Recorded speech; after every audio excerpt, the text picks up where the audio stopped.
This is the December 19th, 2023 regular meeting of the Chatham County Savannah Metropolitan Planning Commission. The board consists of Ms. Karen Jarrett, Chairwoman, Mr. Travis Coles, Vice Chairman, Mr. Wayne Noah, Secretary, Ms. Lorraine Bowles, Treasurer. Board members are Mr. Dwayne Stevens, Ms. Elizabeth Epstein, Mr. Joseph Irvine, Mr. Tom Wildwoody, Mr. Jeff Nortricia, Mr. Shredrick Coleman, Ms. Tracy Amick, Mr. Joseph Welch, Mr. Michael Kagler, and Mr. Jay Melder.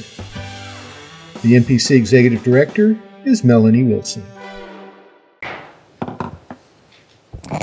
The December 19th regular meeting of the Chatham County Savannah Metropolitan Planning Commission will now come to order. If we would all stand for the Pledge of Allegiance, and we will proceed after that. I pledge allegiance to the flag of the United States of America and to the republic for which it stands, one nation, under God, indivisible, with liberty and justice for all.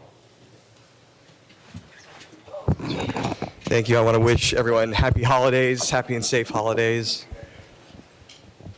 All right, for staff, petitioners, and members of the public who are participating, our procedures will be as follows.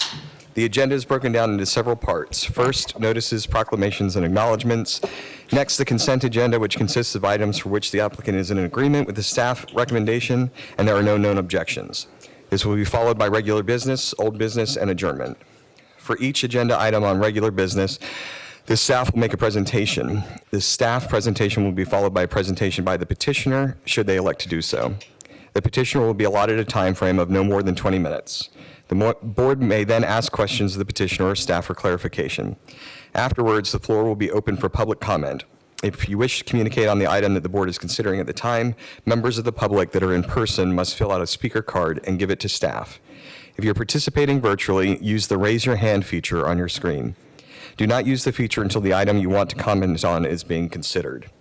At the appropriate time, you'll be recognized and staff will unmute your microphone. At the end of your allotted time, as determined by the chair, your microphone will be muted and the chair will recognize the next speaker. The total public comment time will be equivalent to the petitioner's presentation time. Therefore, it is important that you use the raise your hand feature during the hearing on that item if you want to speak on a petition. Once the floor is closed for public comment on a petition, no additional public speakers will be allowed. If you are not certain you want to speak, still use the raise your hand feature, or if in person, fill out the speaker card. You will have the option to decline when your name is called. After public comment, the petitioner will have the opportunity for a rebuttal and then additional needed questions by the board. Finally, the board will take action. So the first item on the agenda is the approval of the agenda. Motion to approve, Noah. Do you have a second? Jeff Natrika, second the motion. We'll do a voice vote. All in favor? Aye. Any opposed?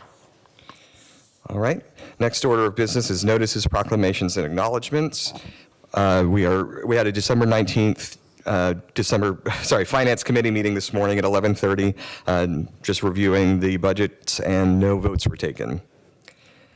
On to the next item, number 2, items requested to be removed from the final agenda. Item number 2 is a map amendment request to rezone from R2EO to BNEO at 202 Shipyard Road.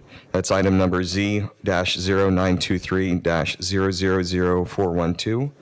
And item number 3, map amendment request to rezone from R2EO to PRAEO at 9965 Ferguson Avenue and 1001 Bethesda. And that's item Z-0823-000406. Noah, motion to remove. Just one moment, please. Is there anyone here to speak on those items? All right. Mr. Noah? Motion to remove from the final agenda numbers 2 and 3. Jeff Natrika, second. It's been properly moved and seconded. We'll do a voice vote. All in favor? Aye. Any opposed? All right. There are no items requested to be withdrawn. We do have several items on the consent agenda. Item 4, major subdivision, Meadow Lakes, Phase 1, Little Neck Road, Schoolhouse Road, file number 21-005624. Then major subdivision Flannery Ward, northwest corner of 38th Street and Jefferson Street, file number 21-004747. Recombination of nonconforming lot, Hopewell Plantation, which is 2120 Haygood Street, number 23-005591. Number 7, major subdivision Camden Crossing at Little Neck Road, file number 23-005986. Number 8, major subdivision Oakwood at New Hampstead Phase 1A at 3401B Highgate Boulevard, file number 23-003685. Is there anyone to speak on any of these items? Look for a motion. Noah makes motion to approve consent agenda items 4, 5, 6, 7, and 8. Jeff Natrica, second. It's probably moved and seconded. All those in favor? Aye. All opposed? All right, we will move on. There's no old business, so we'll move on to regular business. Number 9, recombination subdivision at Meldrum Ward, 515 West 31st Street, file number 22-003409. Mr. Morrow. Good afternoon, Mr. Vice Chair, members of the Commission. Edward Morrow, Development Services here at the MPC. The item before you is a request for MPC review of a recombination subdivision at 515 West 31st Street. I'm going to pull up a PowerPoint. So this is the actual plat that has been submitted. It is a request to combine 8 existing parcels into one parcel. The parcels are split zoned in nature.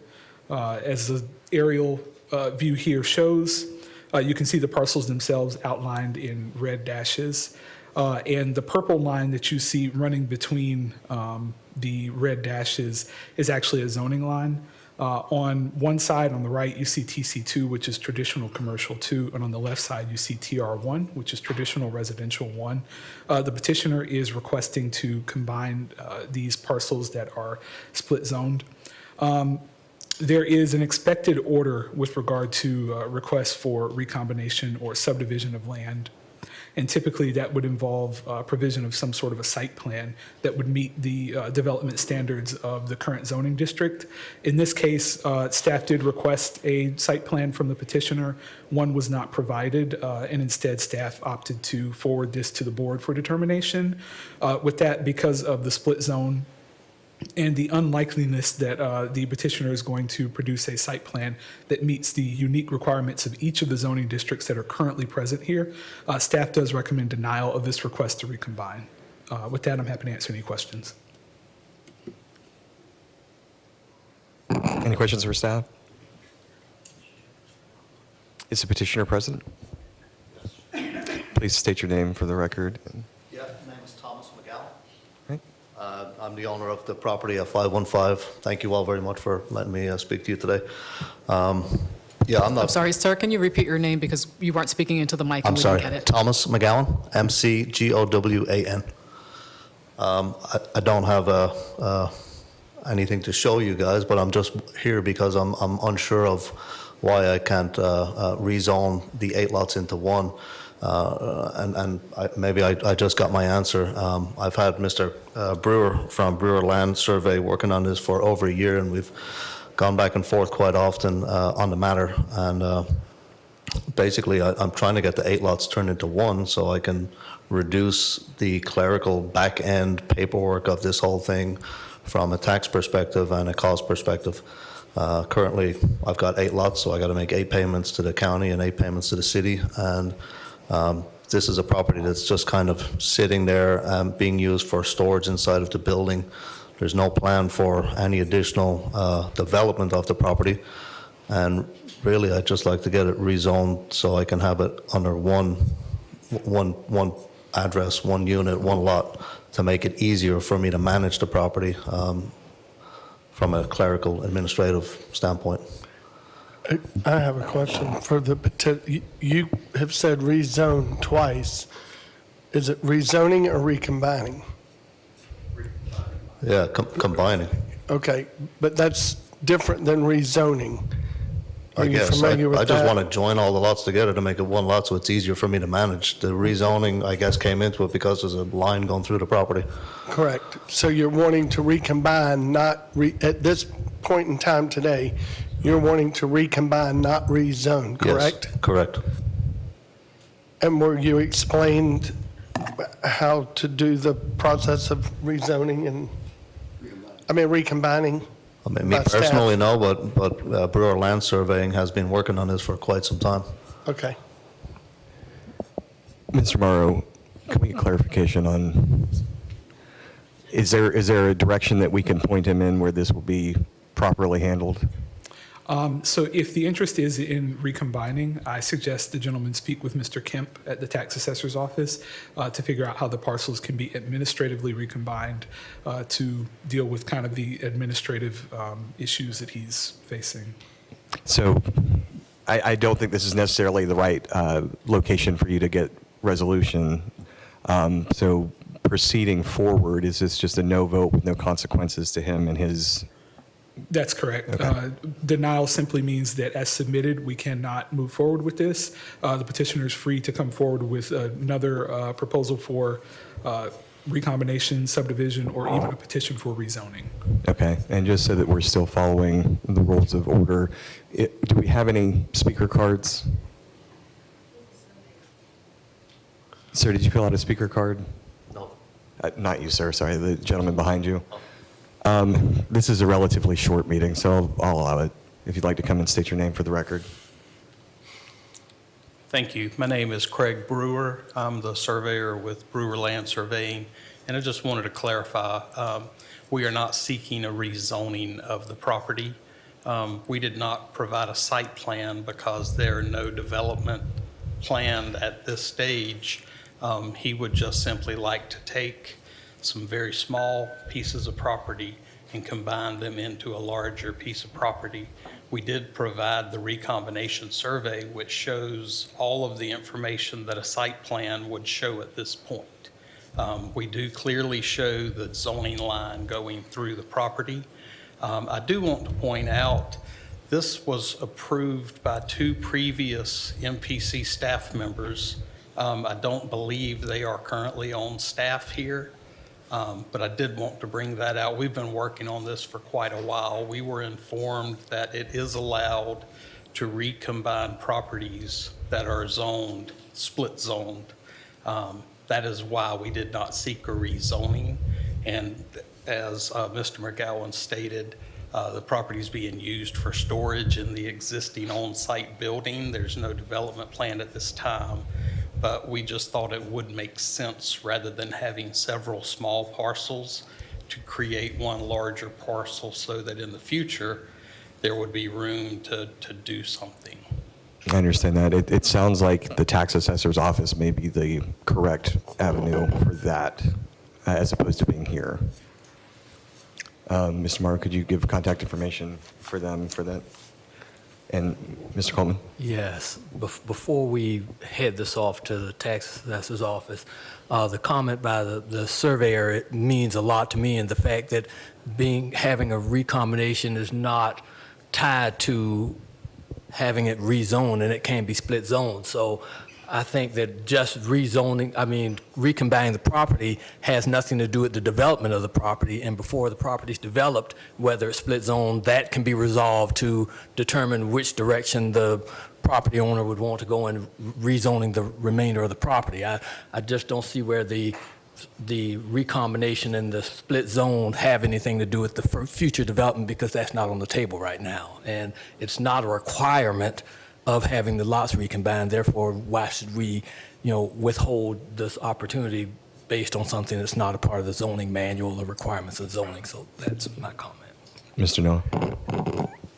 And just for clarity, as in the last meeting, when we're talking about recombining lots as presented to this board, this would now become one lot?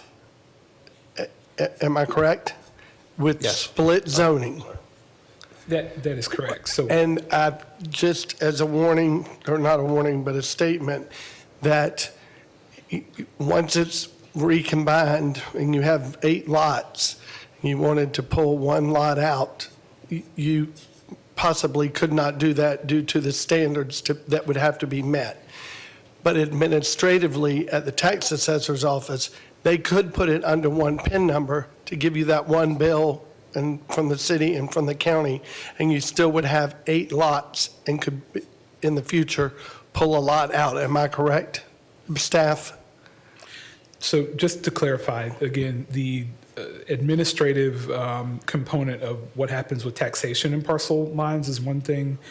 Matters related to zoning is a separate matter. And so when it's recombined, in order for us to subdivide this again, it would need to meet the requirements of the zoning district that's on that portion of land. Correct. So it could turn 8 lots into 2 lots.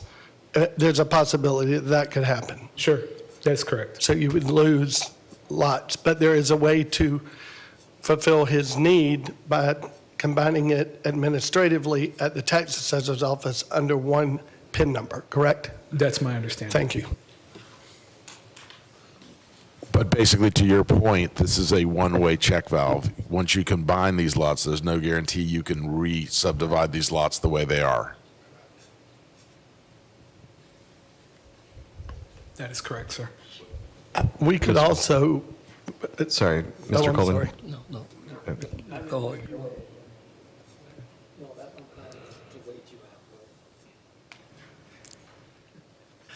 All I was going to say is I think we're getting ahead of ourselves with this whole thing, and that, the recombination, the rezoning, and how the property is developed will kind of peter itself out just in general, because also usually with financing, any bank loaning, they're not going to finance anything to split zone either. So as this property is developed, some direction is going to have to be taken, whether it's to redivide the property or seek some unified zoning on the property. So the recombination, I believe, is a first step that allows some other step to happen as opposed to the other way around. Mr. Noah? Are there any other questions?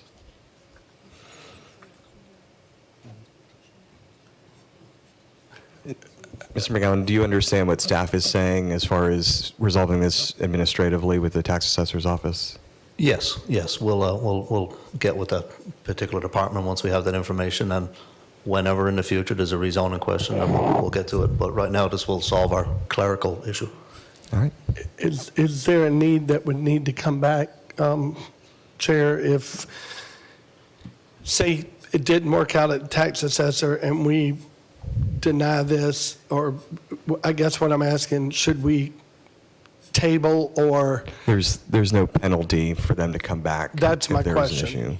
issue. There is not, that's correct, but I would say it would probably make more sense to submit a new plat to at least recombine the parcels that are zoned similarly, so that you reduce the number from 8 to 2. That might be the But there advisement. would be a fee with that if they resubmitted a plat, or no? The application fee for resubmitting a plat, that's correct. But if we continued this for a meeting or two to give them time to figure it out, it might save them some money. Is that correct? That would also be an option. I would entertain a motion that we continue this for a meeting or two, whatever the petitioner would like, if they would like, so that they could look at all the options to save a refiling fee. I just think point of order is we haven't had public comment on this yet before we have a motion. I believe we are past the point of public comment because I have no more speaker cards, and we did allow him to come up. So, Mr. Noah, was that your motion? If it's in order, yes. We need to have a date certain, though, for that, correct? January 16th?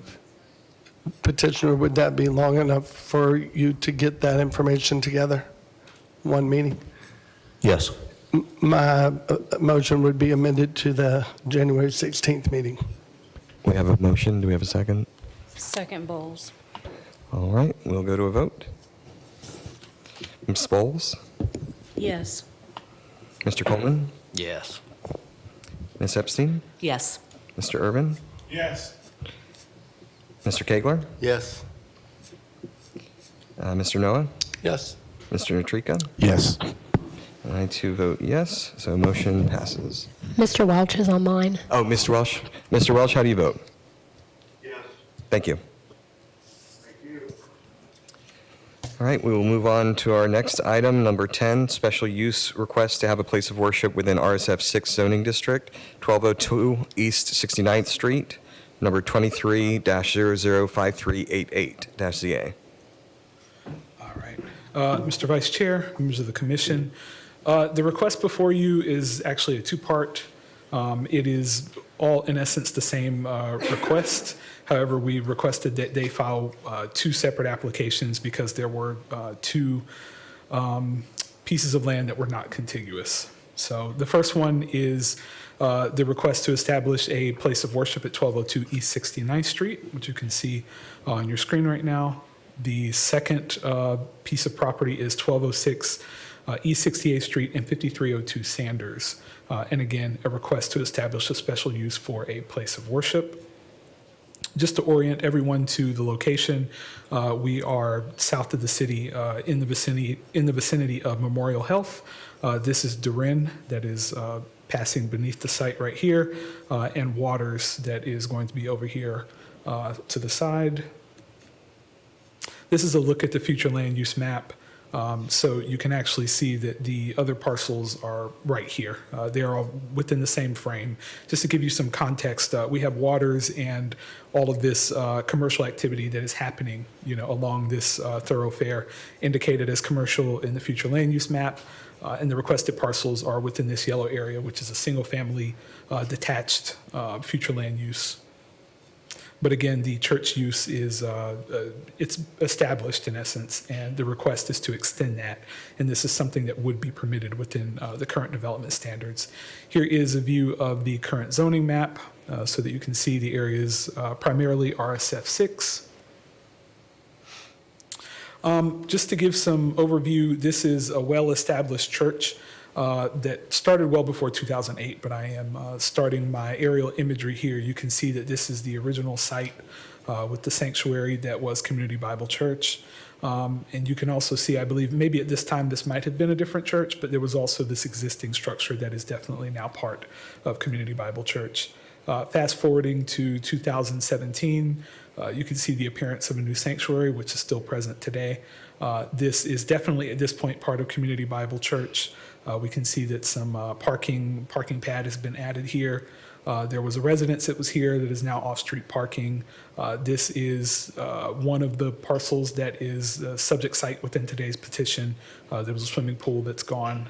And at this point, that residence is no longer here. So jumping forward, actually, this is 2023. I apologize for this incorrect annotation. 2023, we can see that there is no home there, and this is part of off-street parking currently for Community Bible Church. But again, just to show that this is a campus that is well established and has continued to grow for some time.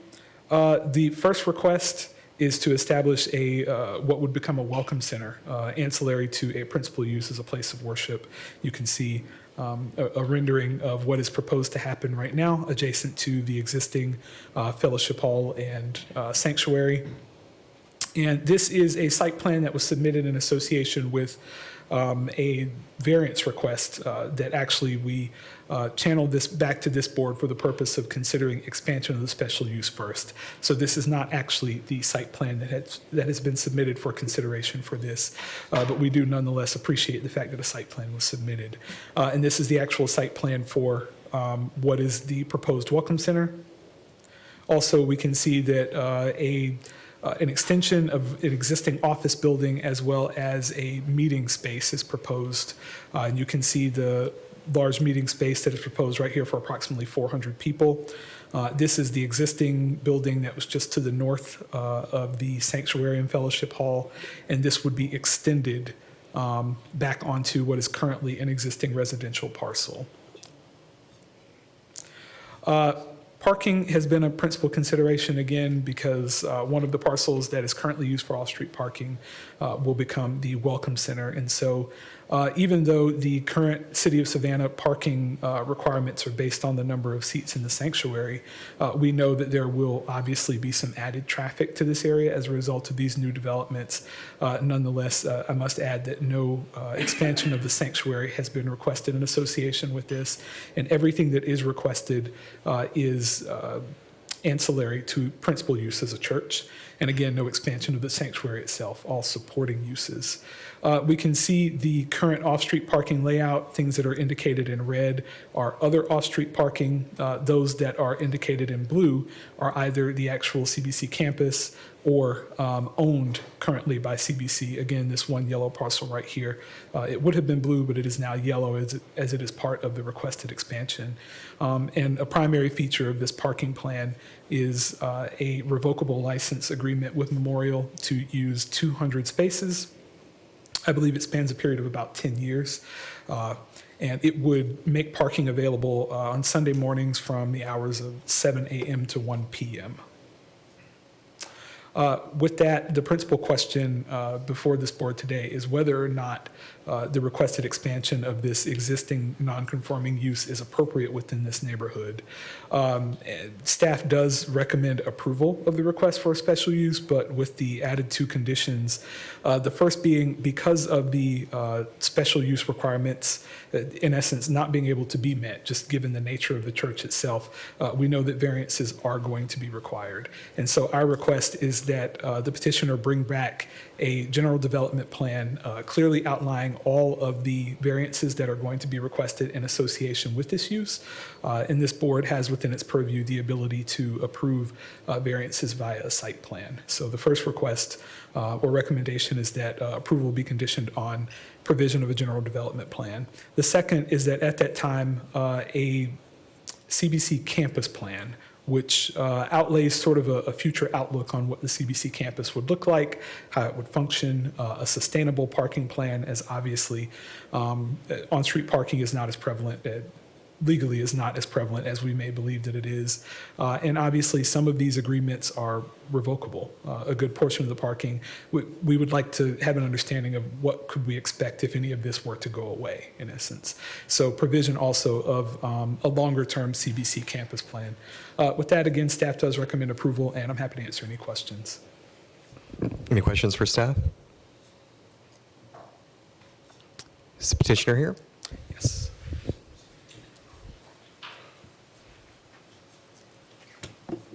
Thank you, Mr. Chairman. Harold Yellen for Community Bible Church of Savannah. With me today is Mr. Mark Pickering. Mark is both an elder of the church, but for purposes of today's hearing, he is also the project engineer. Staff basically went over virtually everything that I was going to tell you, so I appreciate the very thorough presentation. I will tell you that in the staff report, staff, and I'm going to quote staff, we're proposing an expansion of a current like operations with no significant departures from current special uses. And I'll quote, staff views this request as a change in scale of use, not a significant change in the nature of the use itself. We agree with both of those assessments. We have worked very hard to be here.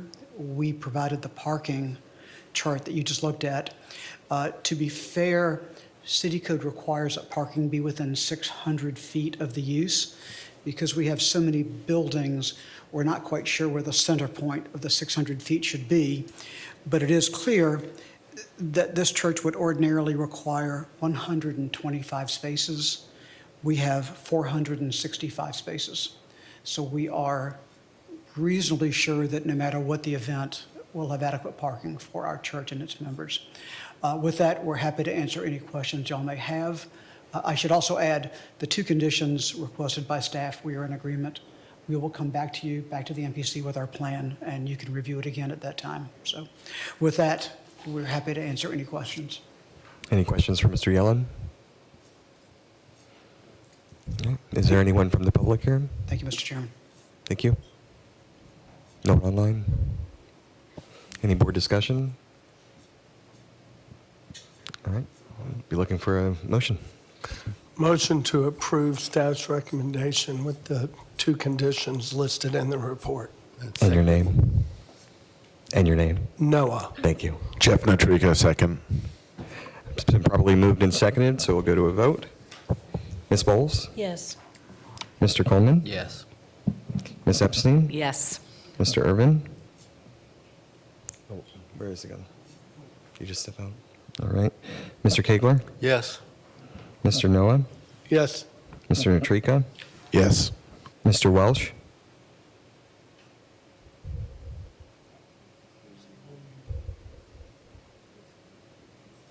is Mr. Welsh there?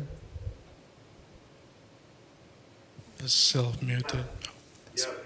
Thank you, sir. And I too vote yes, so motion carries. Next item is item number 11, which is the same, a new presentation, or are we just going to vote on this?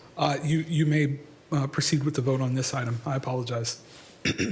All right, It so is the exact same presentation for. item 11, just for the record, is special use request to have a place of worship within RSF 6 zoning district at 1206 East 68th Street and 5302 Sanders Street.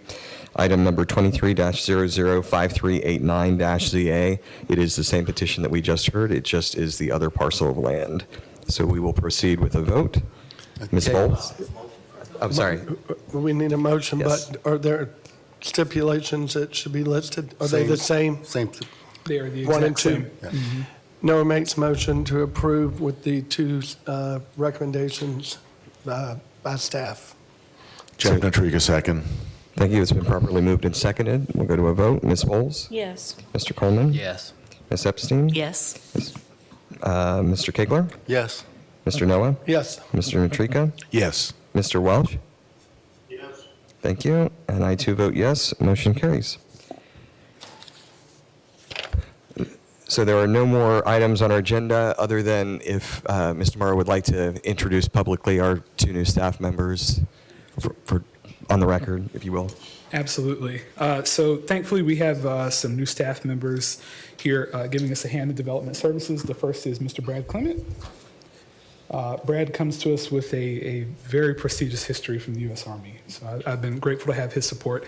And also Nakobe Richardson, who is at the rear here. He is our intern, and he is rapidly moving up the ranks. So thank you so I'd much. also like to introduce our new director for historic, Jonathan Mellon, who's in the back. And Mr. Mellon worked for us previously as a contractor, and now he's back as the director of historic planning. Also a very prestigious background in historic development. Thank you. Glad to have you back and glad to have you two on board with us. And that does it for our meeting. Looking for a motion to adjourn. Motion to adjourn. Noah. Second. Jeff Natrika, second. All in favor? Aye. Any opposed? Happy holidays, everyone. Thank you very much.